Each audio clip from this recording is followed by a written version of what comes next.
Karibu mpendwa msikilizaji na mfuatiliaji wa St. Gaspar Media katika kipindi cha tafakari ya Injili ya siku. Leo Ijumaa, juma la 20, kipindi cha kawaida, mwaka A, mwaka wa kanisa. Masomo ya leo. Somo la kwanza linatoka katika kitabu cha nabii Ezekieli, sura ya 37 aya ya kwanza hadi aya ya 14, na Injili takatifu kama ilivyoandikwa na mwinjili Mathayo, sura ya 22 aya 34 hadi aya ya 40. Karibu tusikilize Injili. Somo la Injili takatifu ilivyoandikwa na Mathayo. Mafarisayo waliposikia ya kwamba amewafumbua kinywa wale Masadukayo, walifanya shauri pamoja.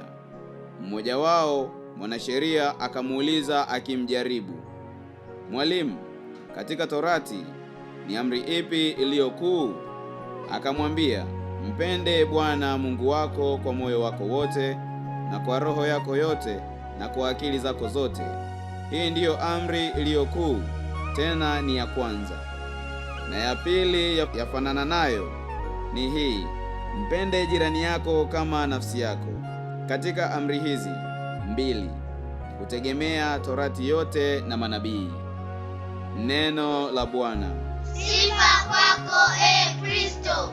Wapendwa katika Kristo, leo kanisa linatuwekea Injili ya Mathayo sura 22 aya 34 hadi 40, ambapo Yesu anatukumbusha amri mbili: mpende Bwana Mungu wako kwa moyo wako wote, na kwa roho yako yote, na kwa akili yako yote, na mpende jirani yako kama unavyojipenda mwenyewe.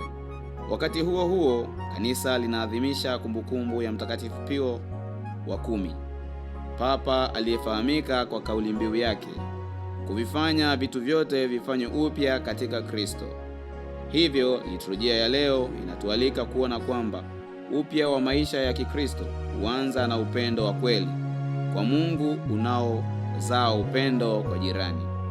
Neno muhimu katika Injili hii ni neno agape au agapao, neno la Kigiriki linalomaanisha upendo wa kujitoa bila kujitafutia faida. Huu ni upendo unaotoka kwanza kwa Mungu na unaomfanya mtu ajitoe kwa ajili ya wengine. Yesu hazungumzii upendo wa hisia zinazobadilika kulingana na mazingira, bali upendo wa uaminifu na sadaka. Huo ndio upendo uliomfanya Kristo kujitoa msalabani kwa ajili ya wokovu wa ulimwengu. Ndio maana Yesu anataja moyo, roho na akili. Anatuonyesha kwamba kumpenda Mungu kunahitaji maisha yetu yote. Moyo wetu umpende Mungu kuliko mali, akili yetu itafute ukweli wake, roho yetu imwabudu kwa uaminifu. Hakuna sehemu ya maisha inayopaswa kubaki nje ya uhusiano wetu na Mungu. Lakini Yesu anaongeza kwa kusema, mpende jirani yako kama unavyojipenda mwenyewe. Hatuwezi kumwabudu Mungu kwa dhati huku tukiwa tunawadharau wengine.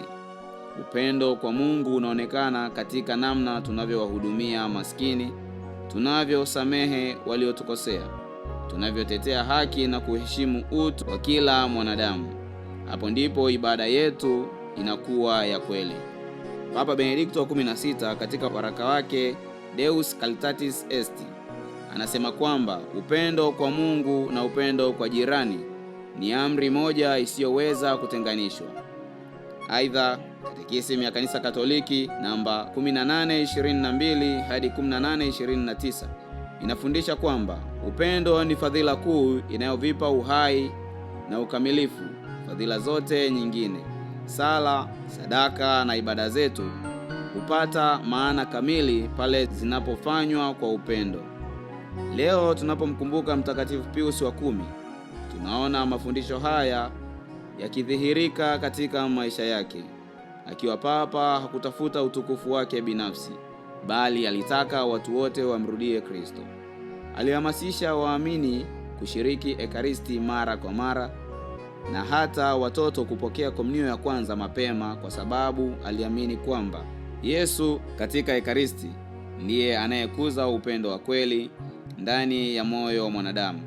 Alifahamu kwamba haiwezekani kuijenga jamii yenye haki na amani bila kuanza na uhusiano wa karibu na Kristo. Mtakatifu Pius wa 10 pia alisisitiza elimu sahihi ya imani kupitia katekisimu na kulinda mafundisho ya kanisa dhidi ya mafundisho yaliyoweza kupotosha ukweli wa Injili.